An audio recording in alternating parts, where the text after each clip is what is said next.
Hello students, welcome back to the class. In our last lecture we have discussed about the structure of fungi. Fungi के structure के बारे में हमने last lecture में discuss किया था. ठीक है, so here in this lecture we are going to start with the reproduction. Okay, fungi में reproduction किस प्रकार होता है उसके बारे में हम यहाँ पर discuss करेंगे. reproduction की क्या क्या methods है fungi में, ठीक है, उन सब के बारे में हम discuss करेंगे. So first of all reproduction क्या है. देखिए रिप्रोडक्शन क्या है कि एक ऑर्गेनिज्म में से और पेरेंट ऑर्गेनिज्म में से दूसरे ऑर्गेनिज्म का जो जनरेशन होता है, ठीक है, न्यू ऑर्गेनिज्म सिंथेसाइज होता है, उस प्रोसेस को रिप्रोडक्शन कहते हैं. एंड रिप्रोडक्शन का फेज कब आता है? After the some growth phase. Okay, particular growth हो जाए उसके बाद रिप्रोडक्शन का फेज आता है. सो फंगी में भी सेम प्रकार की मैकेनिज्म होती है कि इंटेंसिव ग्रोथ फेज. ओके, एक बार ग्रोथ फेज खत्म हो जाए, ठीक है, कुछ पर्टिकुलर ग्रोथ होना चाहिए जितना रिप्रोडक्शन के लिए, उतना ग्रोथ जब फंगी का हो जाए तो उसके बाद उसमें रिप्रोडक्शन फेज में एंटर करती है फंगी. ठीक है, उसके बाद उसके पास रिप्रोडक्शन की एबिलिटी आती है. So after the intensive growth phase there is a one phase known as the reproductive phase. यहाँ पर फंगी में रिप्रोडक्शन की मैकेनिज्म क्या है? Spore formation. Okay, spore formation की प्रोसेस के थ्रू रिप्रोडक्शन होता है. So in reproductive phase the spore formation and release occur. Okay, reproductive phase में क्या होता है? सबसे पहले स्पोर का फॉर्मेशन होगा एंड उसके बाद रिलीज होगा. ठीक है, बहुत अमाउंट में, बहुत बड़े अमाउंट में स्पोर फॉर्मेशन होता है फंगी के अंदर रिप्रोडक्टिव फेज के टाइम पर. So after intensive growth phase there is a reproductive phase in the fungi in which the spore formation and release process होती है. ठीक है, यहाँ पर स्पोर फॉर्मेशन की प्रोसेस के थ्रू बेसिकली रिप्रोडक्शन होगा. स्पोर फॉर्मेशन की मीनिंग क्या है कि स्पोर फॉर्म हो गए, ठीक है, पेरेंट सेल में से, और उस जो भी स्पोर फॉर्म हुआ है उसमें से नया ऑर्गेनिज्म जनरेट होता है. ठीक है, so there are the main three type of the reproduction in the fungi. First is the asexual reproduction, second is the sexual reproduction and third is the vegetative reproduction. Okay, ये तीन अलग अलग reproduction के type है जो fungi में यानी कि मोल्ड में या फिर फंगी में देखने को मिलते हैं. सो बेसिकली एसेक्सुअल रिप्रोडक्शन का मीनिंग क्या है कि नो फ्यूजन ऑफ न्यूक्लियाई और sex cell. Okay, asexual reproduction में क्या होता है बेसिकली कि कोई एक ऑर्गेनिज्म के द्वारा डायरेक्टली स्पोर का फॉर्मेशन होगा. ठीक है, उसमें कोई फ्यूजन जैसी प्रोसेस नहीं होती है. ठीक है, कोई सेक्स सेल दो अलग अलग है और एक फीमेल सेल है दूसरा मेल सेल है, दोनों का फ्यूजन होकर उसमें से नया ऑर्गेनिज्म जनरेट हो, तो इस प्रकार की मैकेनिज्म को क्या कहते हैं? Sexual reproduction. ठीक है, बट यहाँ पर एसेक्सुअल रिप्रोडक्शन में कोई भी ऐसा फ्यूजन की मैकेनिज्म देखने को नहीं मिलती, न्यूक्लियाई फ्यूजन नहीं होता. ठीक है, दो सेल फ्यूज हो या फिर दो न्यूक्लियाई फ्यूज हो, उसे सेक्सुअल रिप्रोडक्शन कहते हैं. सो यहाँ पर no fusion of the nuclei और सेक्स सेल, किसी का भी फ्यूजन देखने को नहीं मिलता. Okay, so it is known as the asexual reproduction. कि डायरेक्टली ही ऑर्गेनिज्म में से स्पोर का फॉर्मेशन होगा. ठीक है, एक ही सेल फॉर्म होगा जो स्पोर के रूप में बाहर सेल के बाहर निकलेगा. ठीक है, पेरेंट सेल में से स्पोर के रूप में वो अलग होगा और उस स्पोर में से नए ऑर्गेनिज्म का जनरेशन होता है. Second is the sexual reproduction, means the formation and fusion of the two type of the sex cells or gametes. Okay, यहाँ पर two type of sex cell generate हो गए. ठीक है, एक फीमेल सेल होगा दूसरा मेल सेल होगा. ठीक है, उस प्रकार दो अलग अलग टाइप के सेक्स सेल का फॉर्मेशन होगा एंड और सेक्स सेल को दूसरा गेमेट्स के नाम से भी जाना जाता है. ठीक है, गेमेट आपको पता ही होगा. सो गेमेट का फ्यूजन होके उसमें से नया स्पोर जनरेट होगा. ठीक है, सो उस स्पोर में से नया ऑर्गेनिज्म उसके बाद जनरेट होता है. सो अगर सेक्स सेल का फ्यूजन हो रहा है, ठीक है, उनका फॉर्मेशन हो रहा है, उनका फ्यूजन हो रहा है, तो वो कौन सा रिप्रोडक्शन होगा? Sexual reproduction. ओके, और अगर सेक्स सेल का फॉर्मेशन नहीं हो रहा है, कोई सेल का फ्यूजन नहीं हो रहा है तो वो एसेक्सुअल रिप्रोडक्शन है। ठीक है, सो बेसिकली दो टाइप के रिप्रोडक्शन होते हैं, मोल्ड के अंदर दोनों ही टाइप के रिप्रोडक्शन देखने को मिलते हैं। Now the third type of the reproduction is the vegetative reproduction, means the part of the body. Okay, body का जो भी वेजिटेटिव बॉडी है, ठीक है, मोल्ड का बॉडी है या फिर किसी भी फंगी का जो बॉडी है, ठीक है, उसका थैलस है, उसमें से कुछ पार्ट अलग होके वो नए ऑर्गेनिज्म के रूप में जनरेट हो सकता है। ठीक है, अगर बॉडी में से कोई पार्ट अलग हो गया तो वो एक नए ऑर्गेनिज्म के रूप में पूरा का पूरा डेवलप हो सकता है। एक पार्ट में से पूरा बॉडी डेवलप हो सकता है। So this is known as the vegetative reproduction. Okay, plant के किसी भी पार्ट में से नया ऑर्गेनिज्म जनरेट हो सकता है। सो these are the three mechanism for the reproduction। Okay, vegetative reproduction में कोई भी स्पोर फॉर्मेशन जैसी प्रोसेस नहीं होती। ठीक है, बॉडी का कोई भी पार्ट ही अलग होके वो ही नई सेल में नए सेल के फॉर्मेशन के लिए रिस्पॉन्सिबल होता है, नए ऑर्गेनिज्म के फॉर्मेशन के लिए रिस्पॉन्सिबल होता है। Okay, now on the basis of the involvement of thallus in the reproductive organ formation, the molds can be grouped। Okay, thallus जो है उसमें से रिप्रोडक्टिव ऑर्गन का फॉर्मेशन होता है। रिप्रोडक्टिव ऑर्गन मीन्स कि बॉडी का जो भी पार्ट है वो जो सेक्स सेल के फॉर्मेशन के लिए या फिर रिप्रोडक्टिव सेल के स्पोर के फॉर्मेशन के लिए रिस्पॉन्सिबल है, उसे रिप्रोडक्टिव ऑर्गन कहते हैं। ठीक है, सो थैलस में से कौन सा पार्ट रिप्रोडक्टिव ऑर्गन में कन्वर्ट होता है? पूरा का पूरा थैलस रिप्रोडक्टिव ऑर्गन में कन्वर्ट हो जाता है या फिर उसका कुछ पार्ट रिप्रोडक्टिव ऑर्गन में कन्वर्ट होता है। उसके बेसिस पर मोल्ड अलग अलग मोल्ड को दो ग्रुप में डिवाइड किया जा सकता है। ठीक है, फर्स्ट क्या है? Holocarpic, means the entire thallus converts into the one or more reproductive bodies. Okay, holo means full. So holocarpic का मीनिंग क्या है कि इसमें थैलस पूरा का पूरा जो है वो रिप्रोडक्टिव ऑर्गन में कन्वर्ट हो जाएगा। मीन्स कि रिप्रोडक्शन की प्रोसेस में थैलस का पूरा बॉडी जो है फंगी का वो पार्टिसिपेट करता है। ठीक है, so the entire thallus converted into the one or more reproductive bodies and vegetative and reproductive phase do not occur together.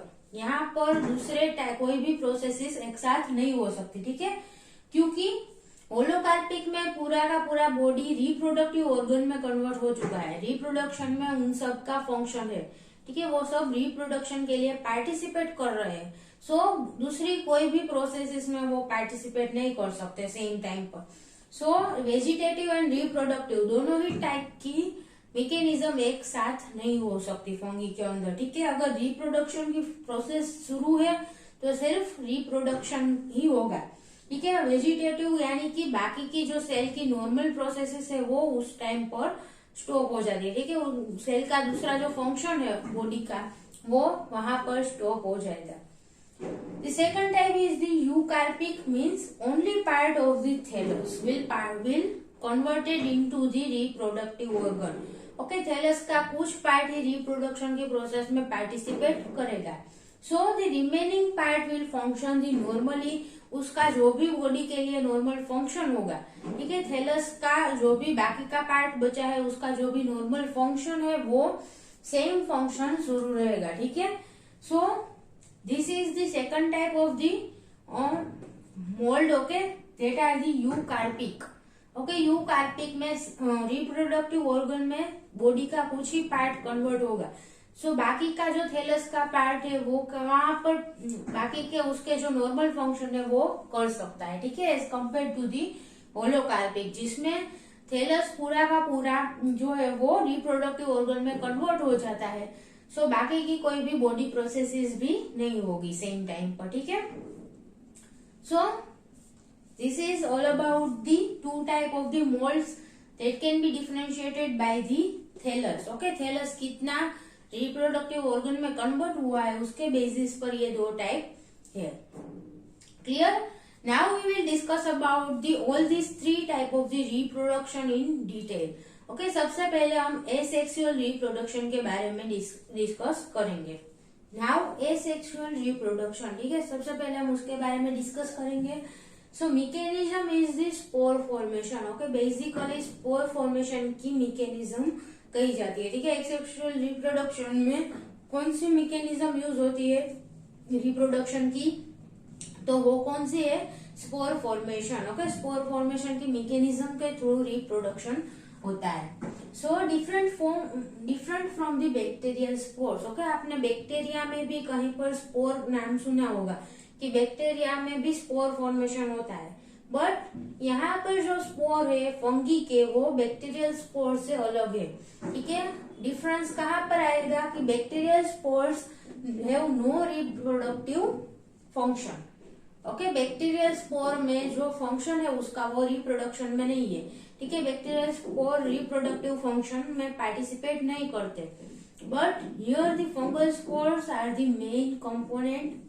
ऐसा भी हम कह सकते हैं कि रिप्रोडक्शन के मैकेनिज्म के मेन कंपोनेंट है, ठीक है। स्पोर के थ्रू ही रिप्रोडक्शन होता है सेक्सुअल रिप्रोडक्शन में।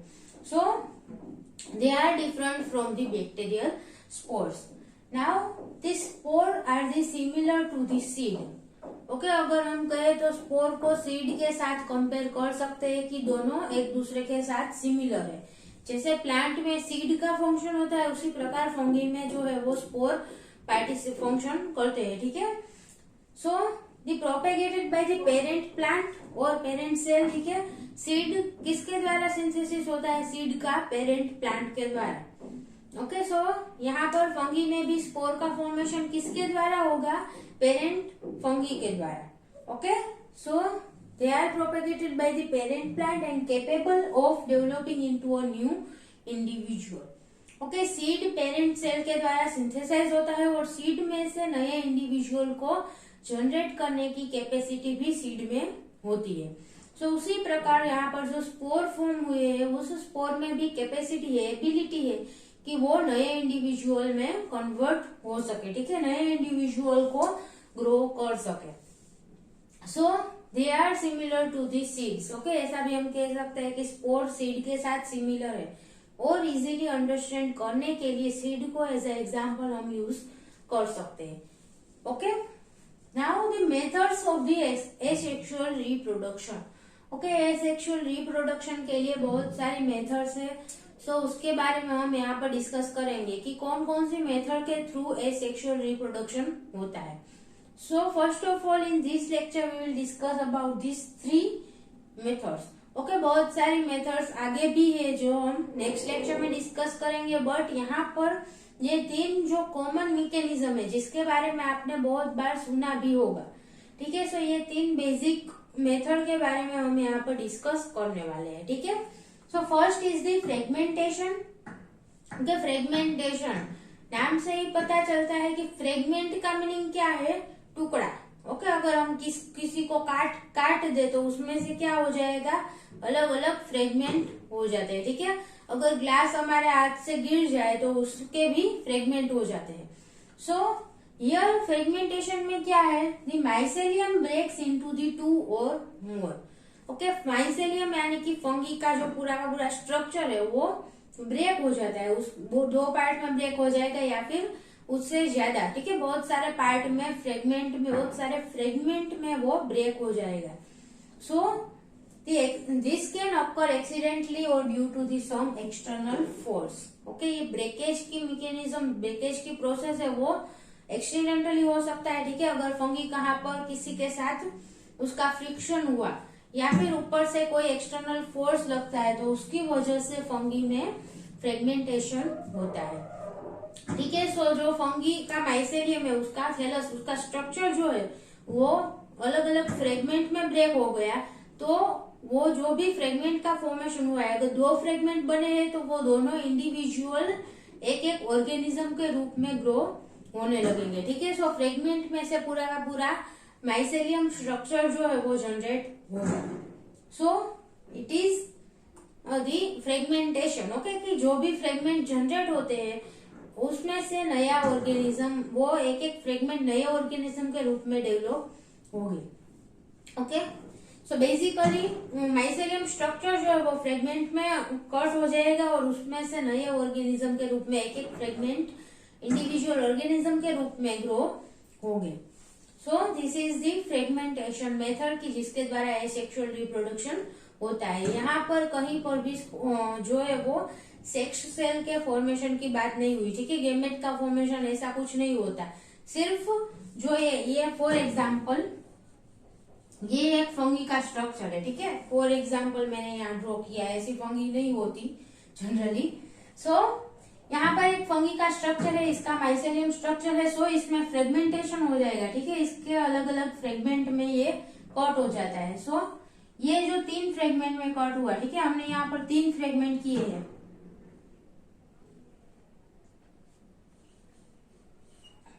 ओके, सो ये यहाँ से कट हुआ है, एक यहाँ से कट हुआ है, तो इसमें से 3 फ्रेगमेंट हो गए, ठीक है उसके। सो ये जो फंगी के 3 फ्रेगमेंट है वो 3 अलग अलग इंडिविजुअल के रूप में ग्रो हो गए, ठीक है। सो एक फंगी में से, एक पेरेंट सेल में से 3 डॉटर सेल्स जनरेट हुए, ठीक है। एक पेरेंट फंगी में से 3 डॉटर फंगी जनरेट हुई है। So this is the mechanism of the fragmentation. This frequently occurs in the nature. Okay, nature में बहुत सारी फंगी में फ्रेगमेंटेशन की प्रोसेस के थ्रू रिप्रोडक्शन होता है। Now the second mechanism is the budding. Okay, second method for the asexual reproduction is the budding. Means parent cells reproduce one or more projections that is called as the bud.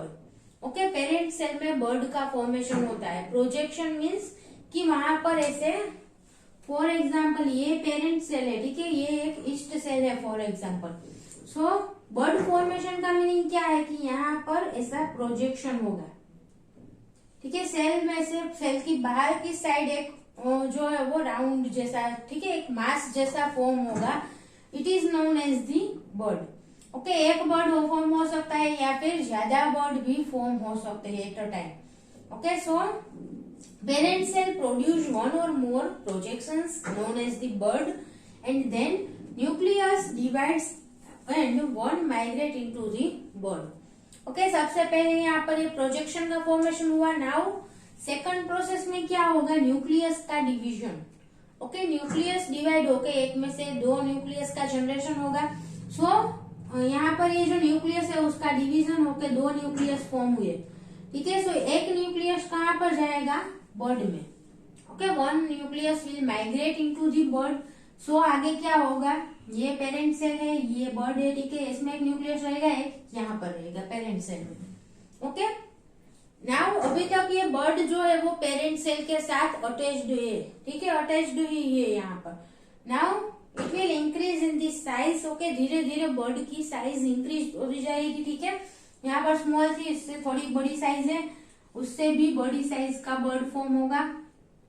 Okay, सो धीरे धीरे bird की size जो है वो increase होती जाती है and after from particular size it will break off. Okay, यहाँ पर से बर्ड का है ब्रेकेज हो जाएगा, ठीक है, यहाँ से कट हो जाएगा और बर्ड इंडिविजुअली बाहर एनवायरमेंट में आ जाएगा, ठीक है। So it will develop as a new individual. यहाँ से कट होके जो भी ये बर्ड हुआ था, ठीक है, ये बर्ड फॉर्म हुआ था वो एक न्यू इंडिविजुअल के रूप में आ जाएगा, ठीक है। So this is the process of the budding कि पेरेंट सेल में से बर्ड का फॉर्मेशन होगा, देन उसके बाद न्यूक्लियर डिवीजन होता है। न्यूक्लियस एक में से 2 न्यूक्लियस डिवाइड होके 2 न्यूक्लियस फॉर्म होंगे, ठीक है। उसमें से एक जो है वो बर्ड में माइग्रेट करेगा, ठीक है। नाउ बर्ड की साइज धीरे धीरे इंक्रीज होती जाएगी और पर्टिकुलर साइज के बाद बर्ड जो है वो पेरेंट सेल से कट होके अलग इंडिविजुअल के रूप में अस्तित्व में आ जाएगा। Okay, this common in the unicellular forms like east. Okay, unicellular fungi के अंदर मोस्टली देखने को मिलती है बर्डिंग की mechanism. Okay, and for example east जैसे जो भी यूनिसेल्युलर फंगी है उसके अंदर ये मैकेनिज्म के थ्रू एसेक्सुअल रिप्रोडक्शन होता है। Now the third method is the fission. Okay, fission means cutting. Okay, और कोई ब्रेक डाउन होता है तो उसे क्या कहते हैं, fission. So it splits into the 2 equal halves by constriction and cell wall formation. Okay, एक जो सेल होगा, ठीक है, एक फंगल सेल होगा, सॉरी फंगी का जो सेल है उसका ब्रेक डाउन होके दो इक्वल साइज के सेल में वो ब्रेक हो जाएगा, ठीक है। सो यहाँ पर ये एक फंगी का सेल है, ठीक है, for example east. Okay, fission mechanism is common in east, east में ही देखने को मिलती है फिशन मेजरली। ओके, सो बर्डिंग, फिशन, ये जैसी जो मैकेनिज्म है वो यूनिसेल्युलर फंगी में ही मेनली देखने को मिलती है। Okay, so common in yeast. So ये एक ईस्ट सेल है, उसमें फिशन किस प्रकार होता है, सो इसका पूरा का पूरा जो सेल है वो कंस्ट्रिक्ट हो जाएगा, ठीक है, एंड दो इक्वल साइज के सेल में वो ब्रेक हो जाएगा, ठीक है, उसका फिशन हो जाता है। सो कंस्ट्रिक्शन यानी कि यहाँ बीच में से कंस्ट्रिक्शन होगा and this cell wall formation.